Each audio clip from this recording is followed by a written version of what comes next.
Hello, welcome to the very interesting and exciting session. Today we are going to talk about digital tax, breaking down the digital tax conundrum. Why is it good for innovation? And that's the title of this session. My name is Yumiko Murakami. I'm the head of Tokyo OECD Center, and I am going to be moderating this extremely interesting panel with two, again, very exciting speakers, because they are the ones who know about this topic better than anyone in the world. So let me start off with the first speaker, Pascal Saint-Amans. Can you see us? Yes, I can see you now. Yes, Director of OECD Center for Tax Policy and Administration. He is very kind to participate in this discussion from Paris, which is really early in the morning. You can just see it's still kind of dark there. It's 7:30 or something like that in the morning. He has been responsible for all the important developments that have taken place in the digital tax discussion, but not only digital tax discussion, but in general, we have been doing a lot of work around the global tax systems at OECD, and he is the one who makes it happen behind the scene. And also we have today Huey Tern there. Good afternoon. She's in Singapore, so a little bit better in terms of time zone. She's a Deputy Commissioner at the Inland Revenue Authority of Singapore.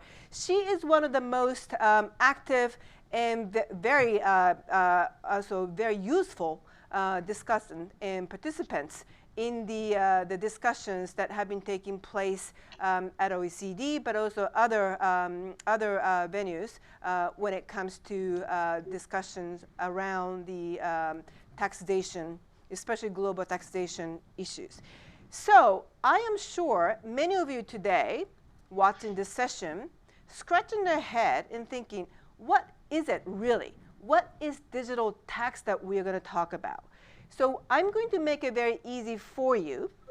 I'm going to ask a very simple question to Pascal first. What is digital tax? What is it? Can you make it very easy for me and the audience so that we don't have to scratch my head again? Please, Pascal, go ahead. Yes, thank you, Yumiko, and good to be with you all. It's a very easy answer. Digital tax does not exist for the time being. What do I mean by that?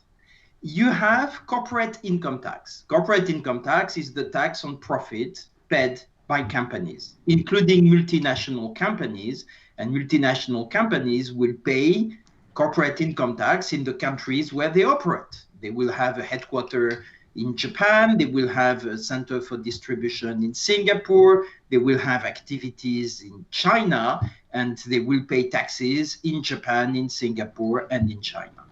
The difficulty with digital businesses is that they can have activities in a country without being physically present. Take Google or Facebook or whatever company in the digital Rakuten, if we're in Japan, whatever company in the digital space, they may have profits in a country without being physically present.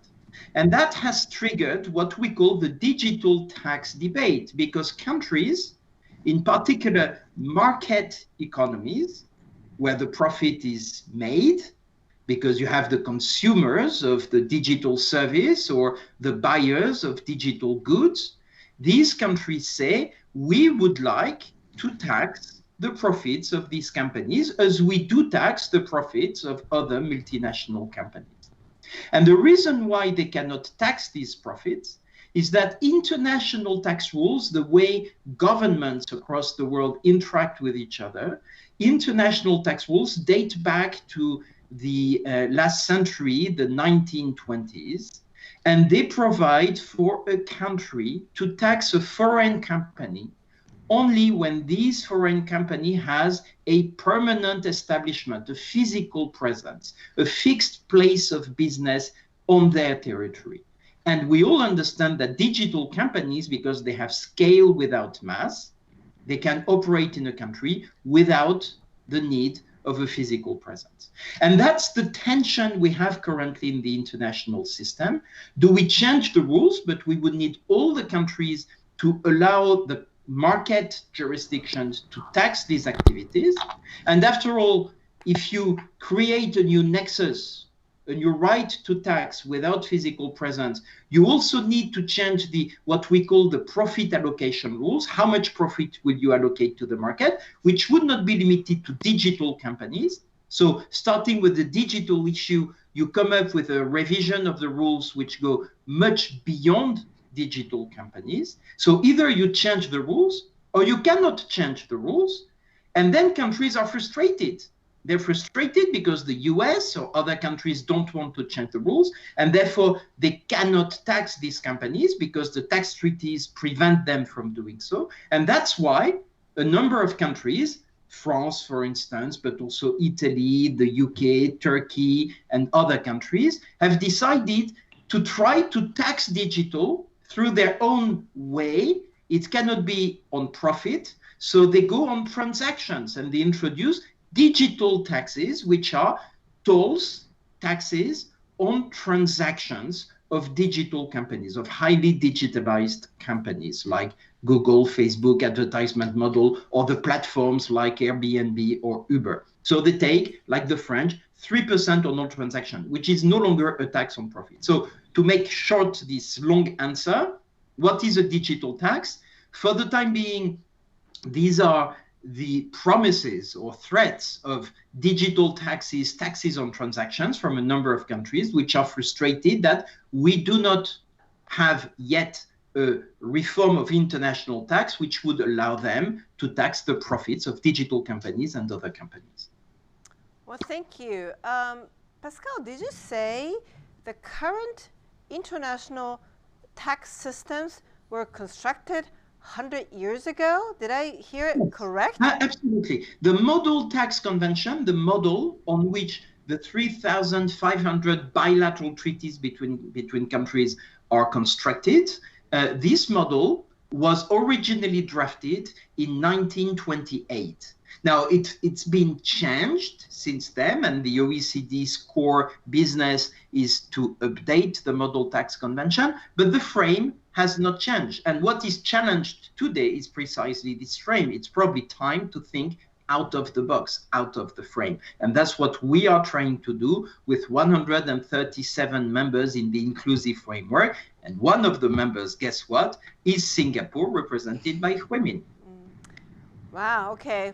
So I didn't hear it wrong. 100 years ago, we actually constructed this tax system with which we are still trying to run our economies. That must be a little bit of a challenge.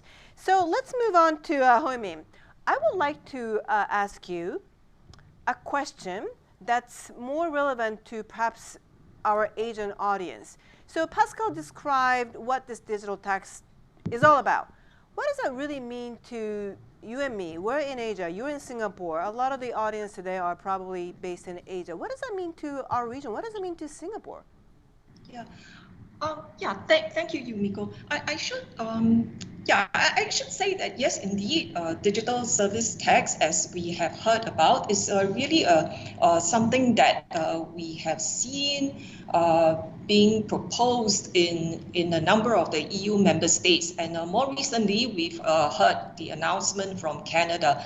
Essentially, as what Pascal mentioned, it is really about saying, me as a country, as a jurisdiction, I want to levy a tax. I want to collect a tax on another company that is selling into Singapore, even though it has no presence. So essentially, it is a domestic decision of a country whether they want to impose a tax like that. So in Asia, yes, it's equally for governments and for countries to decide whether they want a tax like that. We'll talk about the implications of such a tax later.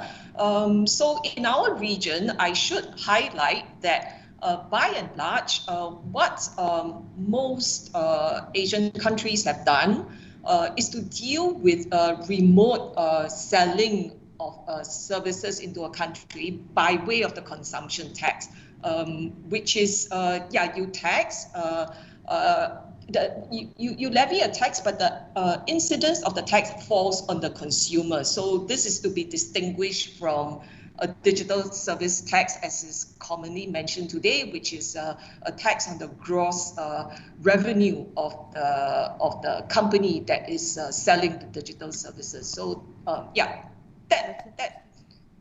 that's a quick take. And I should also highlight. I mustn't let this opportunity pass, since Pascal mentioned it. He said that in let's say if the country chooses to levy a digital service tax, I think he has framed it as there is profit in the market jurisdiction. And I should say that this is really indeed a fundamental point that is being debated and discussed. And it is a question of how do we, what is a fair basis of looking at the new international tax rules, and how do we share the taxing rights? Thank you. Thank you, both of you, to explain what we're talking about today, which obviously is impacting all of us in different ways, but in particular companies. Quite frankly, today, when you talk about business activities, pretty much everything has to do with digital activities in one way or another. So clearly, very important topic here. But we would also like to talk about the fact that this is not bilateral discussion. This is a very much global discussion that we are trying to promote here, which maybe, maybe that's a common sense today, because we know that a lot of companies, a lot of countries are so interlinked today. But it wasn't the case 100 years ago, probably. I'm sure there are bilateral situations, but I would imagine situations were much simpler, I would imagine. And today it's a lot more complicated. So now, next question to you, both of you, is how do you go about in terms of making sure the discussion that you are promoting is global? In other words, how do you make sure different countries, depending on the state of economies, depending on the kind of a social framework that each country has, they have a very different sort of value systems and social systems. And yet, this has to be a global discussion. This cannot be bilateral, because that would be just too complicated. So the question to you, Pascal, first of all, is how do you make sure that all countries can participate in this global discussion to make sure that the framework that we're trying to come up with is going to be truly global? And what are the ways, as an OECD, you are actually trying to promote to make sure this is not going to be a discussion among a selected group of countries, perhaps developed economies? What are the things that you're seeing on that front, Pascal? Thank you, Yumiko. This is quite simple. What we have established in tax over the past 10 years, because 10 years ago with the global financial crisis, there has been a change of governance, and international tax has become an important topic for the leaders of the G20. So instead of dealing with these issues just among the club of the developed countries, which is the OECD, Japan being one of the first members of the OECD, we have enlarged the discussion to all interested countries. It started 10 years ago with what we call the Global Forum on Transparency, the end of bank secrecy, where we today have 161 members on an equal footing in the body. And in 2012-2013, we launched a new layer of work, which was called BEPS, for base erosion and profit shifting. And that work was about trying to introduce some form of tax regulation for the taxation of multinational companies. And we have established an inclusive framework bringing all interested countries on an equal footing to implement the BEPS measures. There were 15 measures, but also to keep negotiating new standards. And when we're talking about fixing the digital challenges or the challenges of the digitalization of the economy, we're talking about establishing new standards, and that's the mandate of the inclusive framework. So this inclusive framework, which was created in Japan, in Kyoto, in 2016. This inclusive framework today includes 137 members, all OECD member countries, all G20 member countries, and all interested countries which want to participate to the discussion, which want to have a say in the discussion. Singapore is one of them. Singapore is, of course, an extremely important country in that game because it's an investment hub. So it's a country where you have a lot of investment which is made in Asia and in the rest of the world. And Singapore is also a player in the G20, but it's just one of the 137 members where the conversation is taking place. So to Pascal's point, you know, in terms of equal footing and the inclusive framework that you know we actually have been trying to promote, in reality, Huey, I want to ask you a question.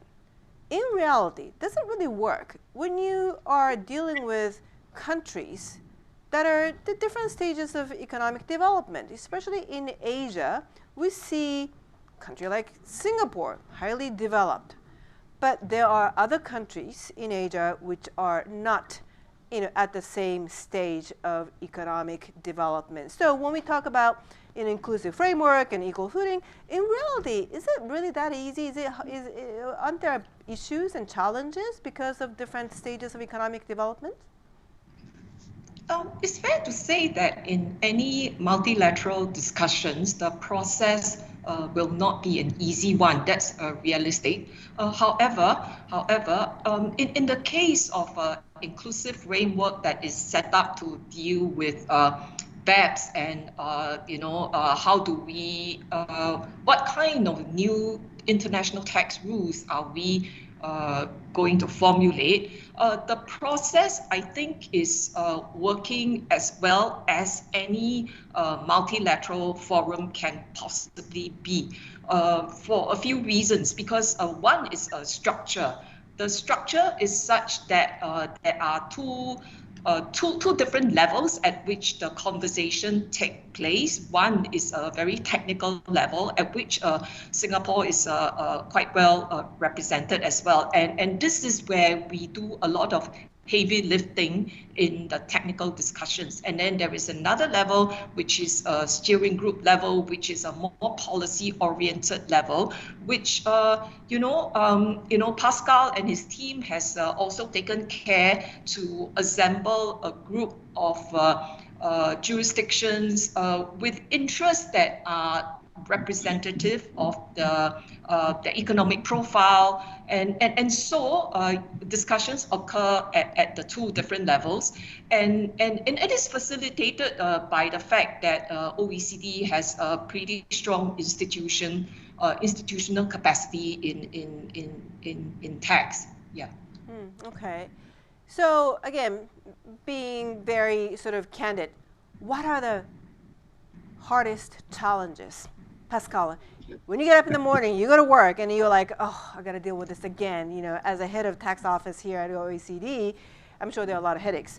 But you know, when it comes to digital tax, what are the most challenging situations that you would identify, you know, from your seat, from your position in terms of promoting the digital tax debate?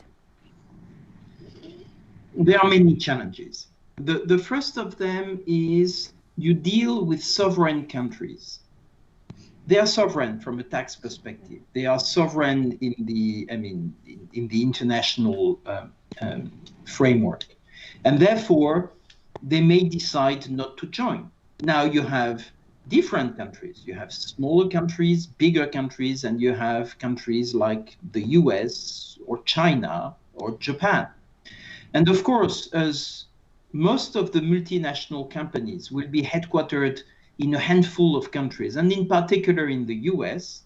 And as we know, the US has a quite peculiar relationship with the rest of the world, whatever the administration is.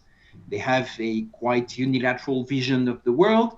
It's not easy to get the US on board on the conversation, especially as given the divided government, which is organized by the Constitution of the US, where the executive branch cannot commit the legislative branch, unlike in many other countries where you have an alignment between executive and legislative.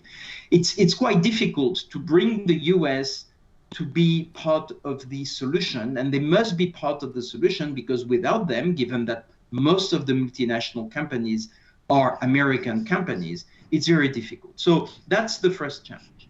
The second challenge is technical. You need to find the right technical answers, which should be balanced. There are a number of countries which are frustrated, they want to tax companies, but this must be done in a principled manner. If you don't follow principles, then you may quickly have something like chaos. And Huey is very good at reminding the inclusive framework that we need principled approaches. So that's another dimension of the challenge. Finally, and you mentioned that this, Yumiko, you have very different countries with very different interests. You have market jurisdictions, you have exporting countries, you have investment hubs, you have developing countries, and each of these countries will have a different view. What my job is to keep them together, and not only to talk, but also to walk together, to walk towards a solution. So it's a bit like herding cats. It's difficult, and sometimes you get scratched here and there. But what is at stake is keeping the international community together, keeping cooperation, which is the best way to offer multinational companies tax certainty, to offer a more secure tax environment together with fairness, so that the people, the woman and the man in the street, may not have the feeling that it's all the taxes are on them and not on multinational companies. So you need to find the right balance there. It's not easy, but the political stakes are very high, which gives us some confidence that countries will make the necessary efforts to keep that negotiation going on, and at some point to be concluded. Okay, thank you. So, as Pascal said, at the end of the day, this issue comes down to individual country. You know, each country is independent, and each country has different, you know, value systems and social systems, and quite frankly, they may not be perfectly aligned on the international platform. But we kind of have to make sure there is going to be some framework with which, if not all, hopefully all, but most countries around the world can work together. So I would like to go to Huey just to talk about Singapore, just to talk about Singapore situation only, just for a moment, just because we've been talking about global elements for the last 20 minutes. So in the Singaporean context, again, we're talking about just your country. The digital tax reform, where are you now, and where do you see it's going? And what are the upside, you know, good things that can come with the digital tax reform that's going to take place, or that's taking place in Singapore? And what about the potential downside or challenges? I know it's a big question. I'm sorry to ask you a long question, but whatever you can share, your thought would be very interesting. Yeah, let me try to sort of reframe. When say, yeah, digital tax reform, if I suppose that's against the context of what we see in Europe with the EU, some of the EU member states levying digital service tax. Now, in the case of Singapore, no, we are not implementing any of these unilateral measures in taxing digital services. What we have is a consumption tax, or GST, on digital services, which is common across the world, in Europe as well as in Asia. So this conversation that is going on internationally on rewriting the international tax rules, and you know, this, at the end of the day, as Pascal said, this is about the sharing of taxing rights, and so what are we guided by? In our view, the conversation or the dialogue should be guided or should be geared with a view to a new set of rules that will continue to encourage or support economic dynamism and growth, right? We think that the dialogue ought not result in a situation where countries are sacrificing growth for revenue, for tax revenue. We should be, if we come to a consensus, we hope to see a set of rules that will continue to reward companies for the functions they have undertaken and for the risk that they have undertaken and for the innovation that they have undertaken. So in the next few months, the discussions will be important and will continue to engage in the multilateral forum, and we are committed to the ongoing discussions. You will see from the documents that's published in the public domain now that there is a sort of a conceptual basis for taxing digital services. And in any case, the conversation has also shifted beyond just taxing digital services. But in any case, the conceptual basis is really about how you tax a company that doesn't have a presence in the market, and the consensus, or we're moving towards the consensus as regarding that there is a so-called nexus to tax when that company that's selling remotely into the market has an active or significant or sustained engagement with the market. So this is a very important point, because we don't want the new international tax to be one where it allows a market country to be taxing the revenue or even the income just purely on the basis of mere sales. When there is no active, significant engagement with the market, there ought not to be any taxing right per se. So that really is quite important from the design perspective, because we are really talking about taxing the income of companies, and it has to be distinguished from a consumption tax system, where the bigger the market, the larger the consumption, the higher the amount of tax, because, well, that's a consumption tax, and that should be left to the job of VAT or GST. But in the case of the new international tax rules on digital service tax, we should be thinking about it in terms of taxing on a net basis on the income, and to be able to give recognition for current year losses and for past year losses.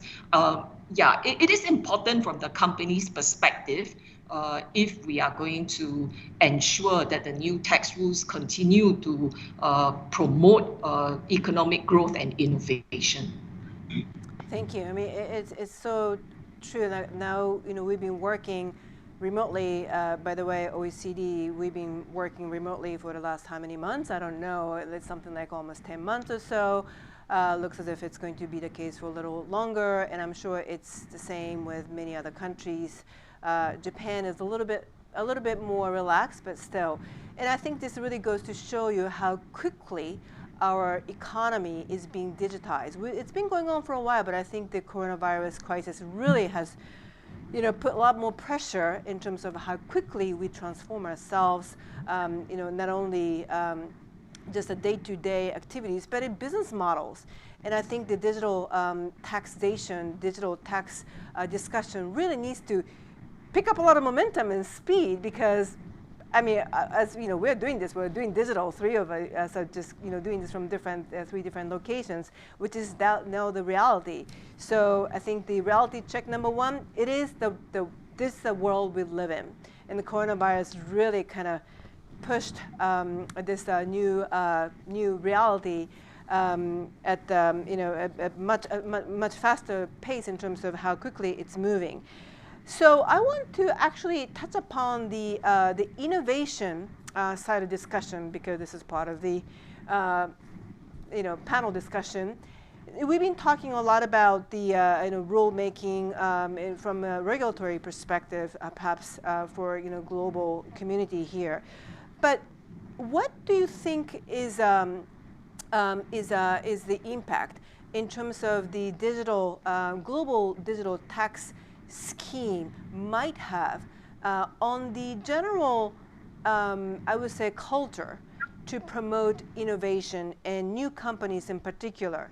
Pascal, do you have any thought that you could potentially share on this question? Yeah, it's not an easy question, actually. Huey rightfully said that we shouldn't sacrifice growth for revenue. And that's the OECD recommendation facing, for countries facing the wall of debt. Debt will increase massively because governments had to pay for people to stay at home during the COVID crisis. And the recommendation, the economic recommendation by the OECD is don't rush to fiscal consolidation, don't try to collect taxes now to consolidate, rather promote growth. However, at the same time, we can see that growth now is also threatened by the lack of trust of people in globalization. You can see a backlash. You have had growth, globalization, but in many countries at the cost of jobs, at the cost of the standard of living. And that's what you can see in European countries, but look, in the US as well. You have a backlash against globalization. And one way of limiting that backlash is to have what people would call a fairer tax system, which means, from an international perspective, a better allocation of taxing rights. So you need to be careful that you design a system which will support growth on the one hand, but which will not face a backlash on the other hand. And this is what we are trying to do by building more tax cooperation for countries to better implement their own sovereignty. Singapore has its own tax system, and it fits Singapore's social needs. France has a completely different system, or so has Japan. What is important is that each sovereignty can implement its own set of legislation on tax, which is designed to fund its social model.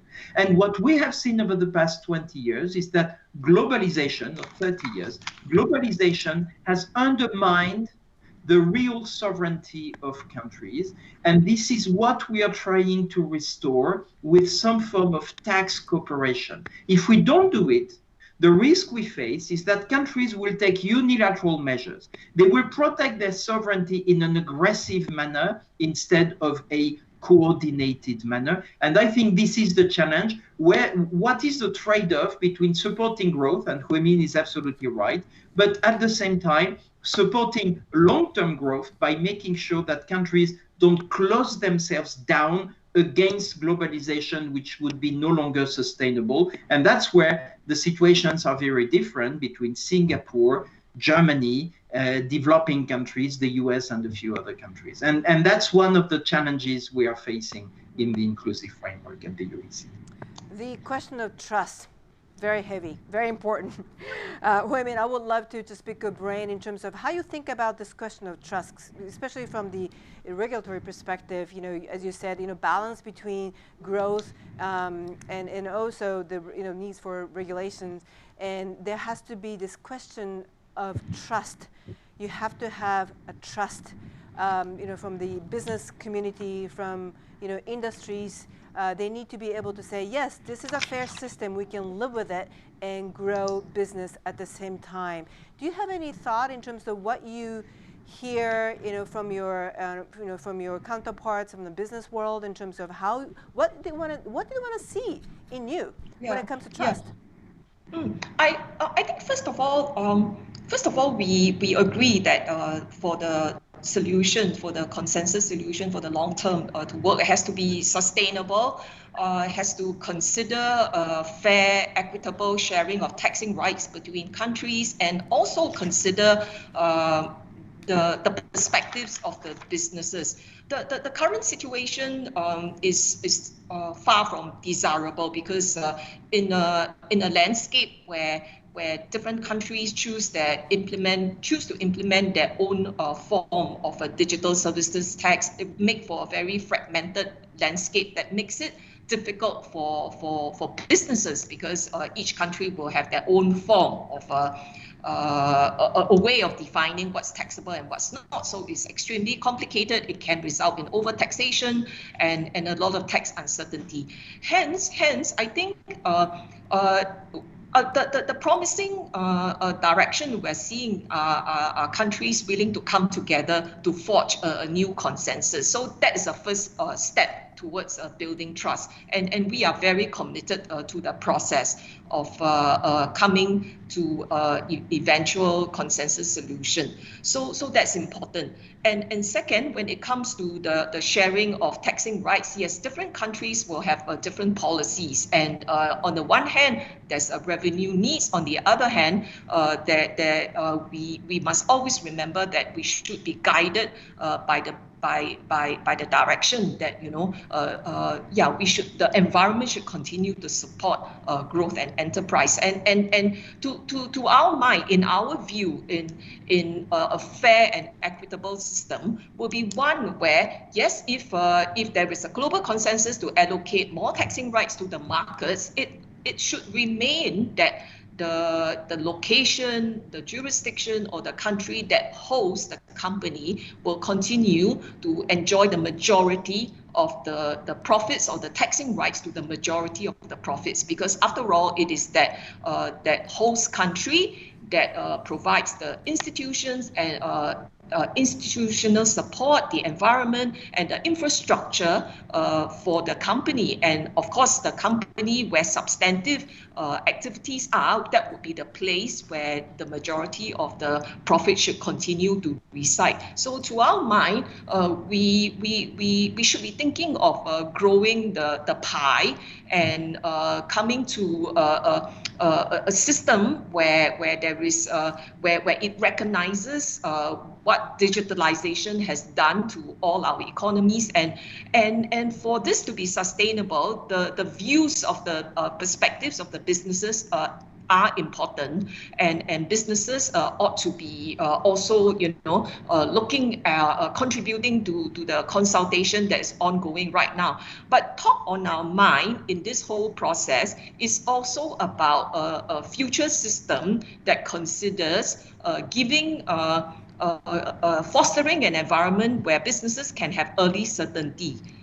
So, where businesses have clear, transparent mechanisms where they can have clarity, early certainty on what the tax treatment might be. That helps to create trust between the businesses and the governments as well, and trust in the process. And second, important for businesses, which is critical as well, is that there must be an effective dispute resolution system. Again, this must be a transparent process that businesses can avail themselves of. So again, this the infrastructure for creating such a mechanism will also be something that engender trust. But supporting all this, underlying all this, if the new rules come to pass, and we are still completely engaged in the conversation, is that we also believe that there must be a consistent application of the rules across different countries, because once the new rules are being knocked out and countries agree to the new rules, they must abide by the new rules, and we can oblige countries to commit to the new rules by way of a multilateral mechanism again. So this is agree to be bound by a common set of rules and agreement to implement them consistently. It will also help engender trust in the entire ecosystem. Okay, well, thank you so much. I'm afraid we are running out of time. So I just wanted to finish with my last question. Actually, this one is for Pascal. Can you just tell us what we can expect in terms of what is likely to happen to the agreement, the timeline? What does 2021, what is it going to bring to you or to us? Well, first, we have to recognize that the deadline was by the end of 2020. We have 3 weeks left, and we will not deliver a consensus-based solution by the end of the year. However, the inclusive framework, when it met in October, virtually, agreed that we had done a good job, that we had a solid basis, and the work we do is in 2 pillars. So we have blueprints for each pillar, and the inclusive framework, but also the G20 recognize that this is a solid basis for a future agreement. And we have reset the calendar, and we have a new deadline, which is mid-21. So we have to deliver a solution by mid-21. Our countries will do what Huey has described, unilateral measures. Now, the big question mark is, what will be the position of the new US administration? We don't know yet. They're not yet in office. We'll know as soon as they are appointed, as soon as they can take decision. What we know is that this is now a political issue. It's been escalated to the level of finance ministers, of leaders. I think President-elect Biden will hear from President Macron, Chancellor Merkel, or other leaders in the world that there must be a solution. So we need to wait and see what the US position will be, because it's quite important in that conversation. All the other countries in the world, I think, being in the mindset of let's reach a deal. So we'll see in the coming weeks. Immediately, what we have, women refer to it, is a public consultation closing down next week on the 14th of December. So we invite all businesses, all stakeholders, NGOs to comment on this. We will debrief the comments in January so that we can fine-tune the blueprints, resume the negotiation, and hopefully reach an agreement by mid-21. Well, thank you. I think 2021 is going to be an interesting year, to say the least. I think that means next year when we have this FinTech Festival, we're going to have you back and really discuss what has happened in 2021. So with that, thank you so much for your time and really interesting discussion. I hope the audience has learned a few things, and hopefully we will continue this very important discussion with all the stakeholders around the world, but in particular in Asia. Again, thank you so much.